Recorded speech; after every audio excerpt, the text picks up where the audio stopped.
Hey folks, Mr. Ray here with our next advanced functions lesson in the trigonometry unit. So in the last lesson we learned about radians and how that's a different unit of measurement for angles. It's related to, definitely related to pi. And if you remember, a radian, if I do a little sketch here, if we had part of a circle, okay, and we had two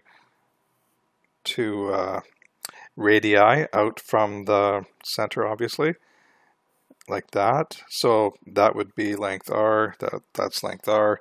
If we had an arc that made up the outside of the circle between the two radii, and that was also length r,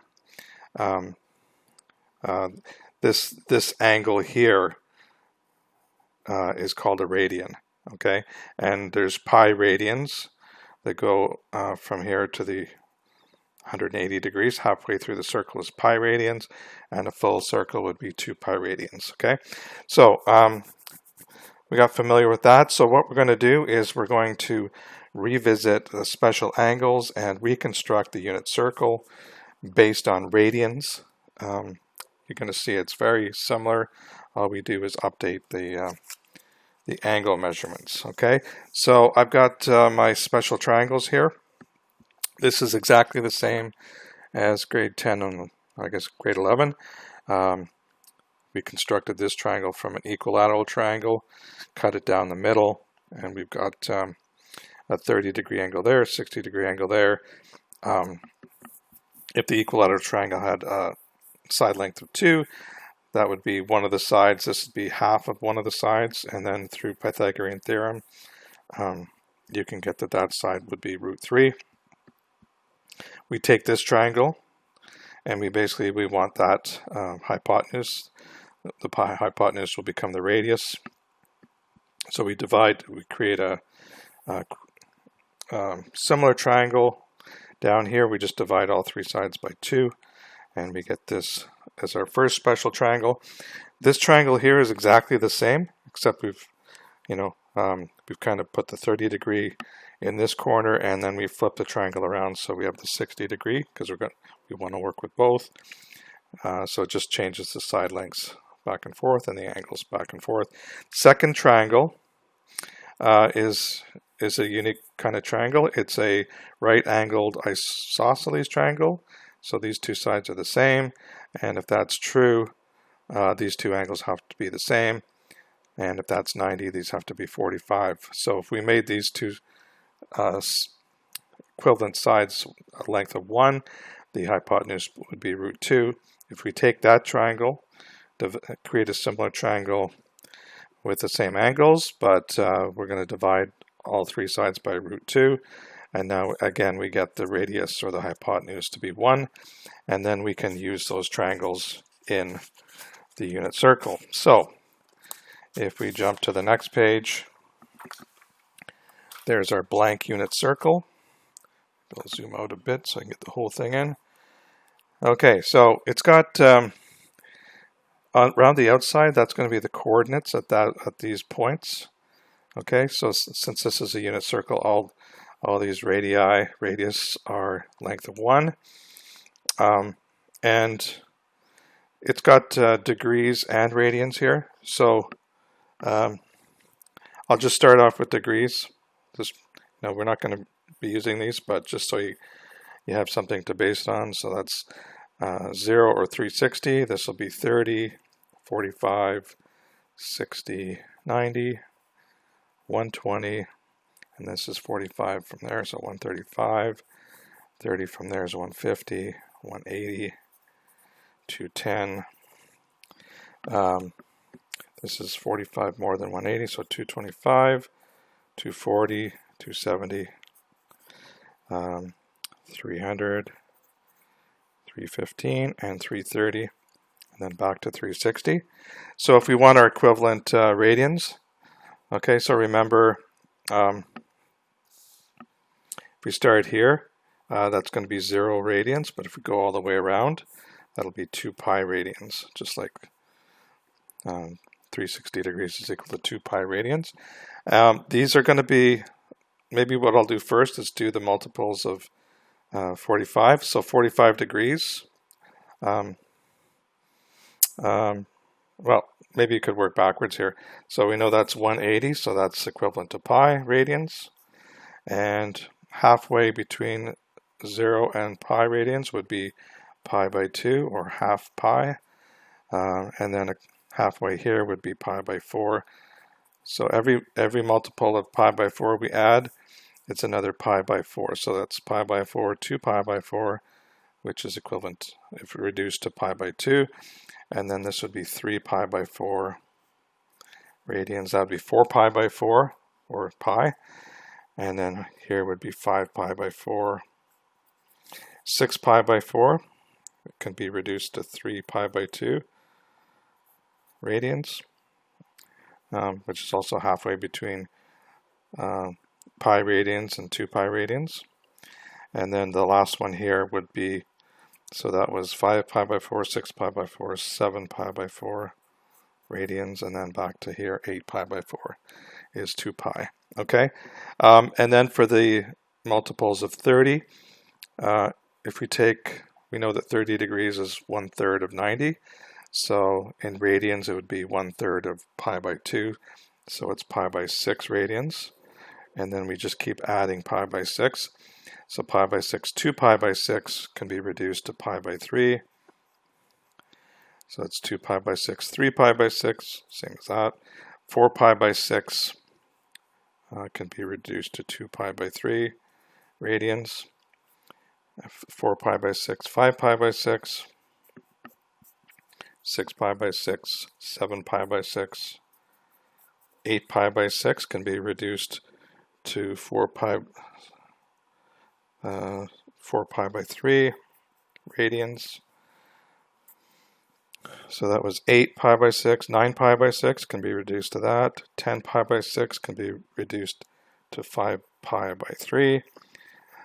And then finally, that's 10, 11 pi by 6. And then we're back to 12 pi by 6, which is 2 pi. So that fills in the radian measurements for all the special angles, multiples of 30 and 45. Okay, now in terms of the coordinates, right away, since this is a unit circle, and if we did an xy axis here, this would be the coordinate that x value is 1, y value is 0. Over here, it's -1, 0. And up here, this is 0 for the x coordinate and 1 for the y coordinate, and this would be 0, -1. Okay, so we'll focus in on this area. So if you remember our special triangles for, well, let's use 30 for this point. This would be a length of root 3 over 2 for the x coordinate, and the y coordinate would be 1/2. For the 45-45 triangle, each of the sides is 1 over root 2, and they're both positive because it's going right and up. And then this would be the flip version of this triangle, because now we're looking at 60 degrees, so it's 1/2 root 3 over 2. And for the rest of them, it's all just a matter of reflections. Okay, so remember, we're working in XY plane here, coordinate system. So if I'm looking at, say, this point here, it's a reflection across the y-axis. So that means the y-coordinate changes to negative the x-coordinate changes to negative, y-coordinate stays the same. So this is -1/2 root 3 over 2. Okay, and then same for this, the x-coordinate changes to -1 over root 2, 1 over root 2. And then this changes to negative root 3 over 2, 1/2. And it shouldn't be too hard to think about the sign. This is the xy axis, so all the x coordinates are positive on this side, all the x coordinates are negative on this side, and for y, all the y coordinates are positive here and negative here. That should be self-explanatory. Now, if I want to get these coordinates, it's still a reflection, but this time we're reflecting down. So if you think about it here, the x coordinate doesn't change. but the y coordinate becomes negative. So now it's root 3 over 2 and negative 1/2. This would be 1 over root 2, negative 1 over root 2. So the y coordinates are negative here. And finally, this is 1/2 negative root 3 over 2. Okay, and then the last thing to do is down here. So you could either look at it as a reflection of these, or a reflection of these down here, same ending area. So regardless, you know the x and y coordinates are both negative here. So for example, if I reflect this point, I change the x coordinate to negative, and the y coordinate stays negative. And this one here, same thing, negative 1 over root 2, negative 1 over root 2, and finally negative 1/2 negative root 3 over 2. Okay, and so that's the unit circle in radians completed. Okay, I put the degrees in as well, but that was just to complete the table. So you should know how to complete this unit circle using radians. And now what we're going to do with that, same as what we did last year, is use this to actually calculate the values of sine of all the 6 trig ratios for each of these angles in radians, obviously. So if you remember, we could think of it as SOHCAHTOA. So opposite over hypotenuse now becomes, so if you think about it now, for example, this triangle here, the opposite side is always the y side, or the y coordinate, and the hypotenuse in this case will be 1 all the time with the radius. So sine would be y over r, but that simplifies to just y because it's a radius of 1. Similar thing for cos. So remember, cos is adjacent over hypotenuse, which is basically, so the adjacent side would be your x coordinate, and again your hypotenuse is your radius, which is really just 1, so it's cos theta is equal to x. And tan theta, remember that's opposite over hypotenuse, so opposite, again, that's going to be your y coordinate, adjacent will be your x coordinate, so it's y over x. Can't simplify that because y and x have their own values. I just threw this in here, the sine theta over cos theta. That's basically a trig identity. But in terms of actually calculating the trig ratios, I would just stick with the y over x.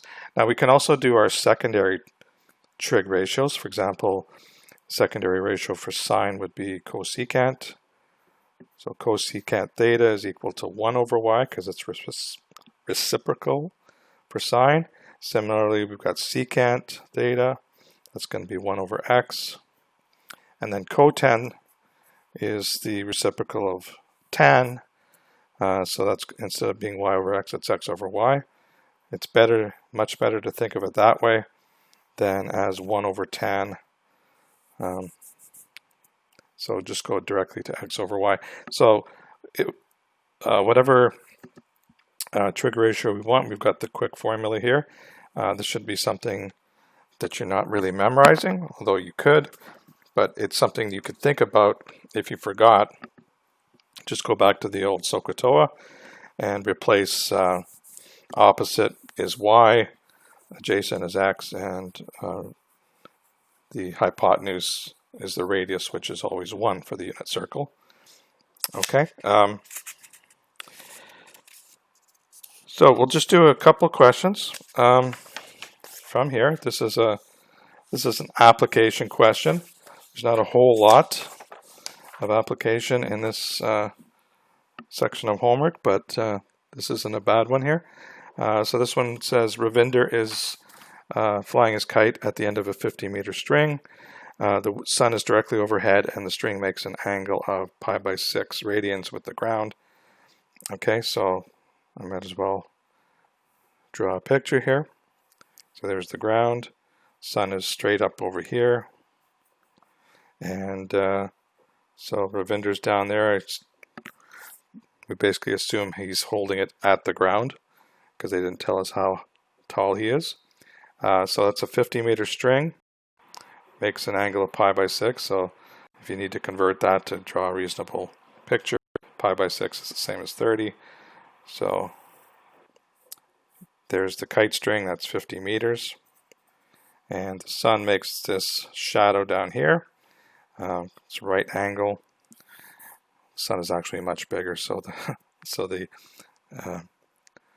shadow is down here.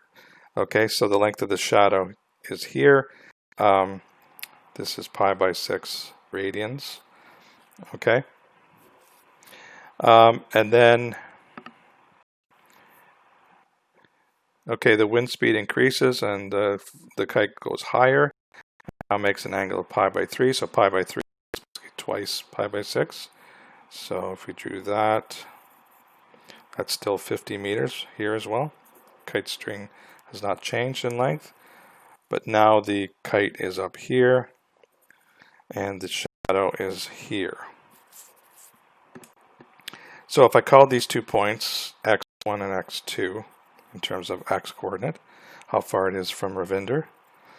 Okay, what we want to do is determine exact expression for the horizontal distance that the shadow of the kite moves between the 2 positions in the line. Okay, so we want to know that exact distance. Okay, and in order to get that, we need to know the individual distances. So basically from 0 to x1 and 0 to x2, and we subtract them to get this distance here, which is what we want. Okay, so let's do the first calculation. So that's the one with the pi by 6, the original position over here. So so in this case, we know what we want to know is kind of this side here, which would be the adjacent or the x component, and we know the hypotenuse or the radius in terms of the unit circle. So we've got adjacent, hypotenuse, so we want to use the cosine ratio. So if I want to calculate x2, I'm going to use the cosine ratio. So cosine of the angle pi by 6 is equal to the adjacent side, which is x2. Sorry, it's x2. Yep, x2 over 50. 50 is the hypotenuse. Okay, so we're solving. We know this is actual value. This is a value we're looking for x2. So I'm going to switch the formula around and multiply both sides by 50, and we get cosine 50 times cosine of pi by 6. Okay, now instead of doing that in a calculator, it says we want the exact expression, so that's an indicator we're going to go to the unit circle. So pi by 6 from our diagram we just did, the cosine or the x value is root 3 over 2.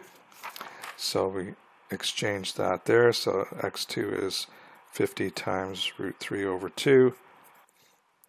Okay, and we can cancel 50 divided by 2 is 25. So x2 is equal to 25 root 3. And that's exact.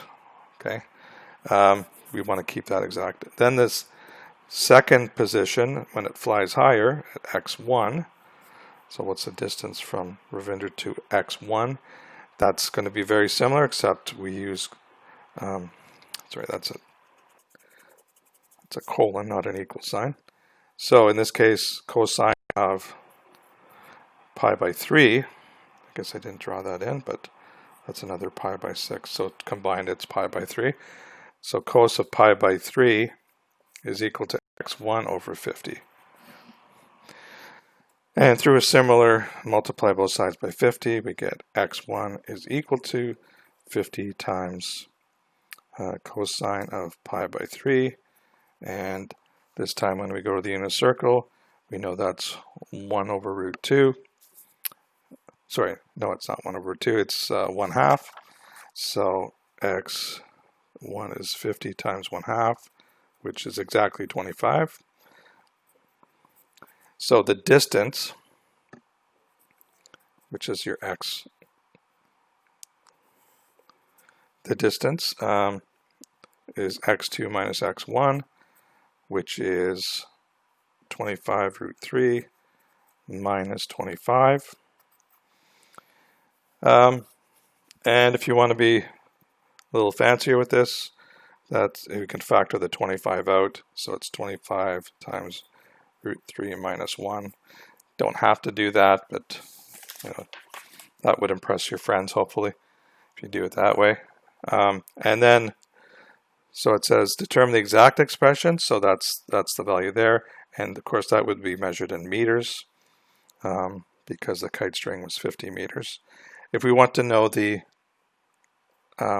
distance to the nearest tenth of a meter,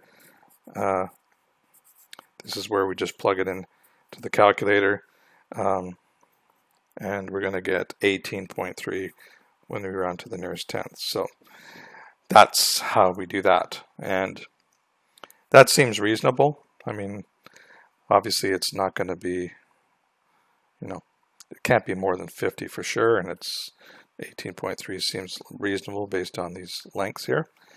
Okay, last question here, and this is use the unit circle to determine exact values of the 6 trig ratios for an angle of 3 pi by 4. Okay, so 3 pi by 4. Remember that's over here. I'll just put that beside us. So I'm looking at this angle here. So I'm going to start off with the primary trig ratios.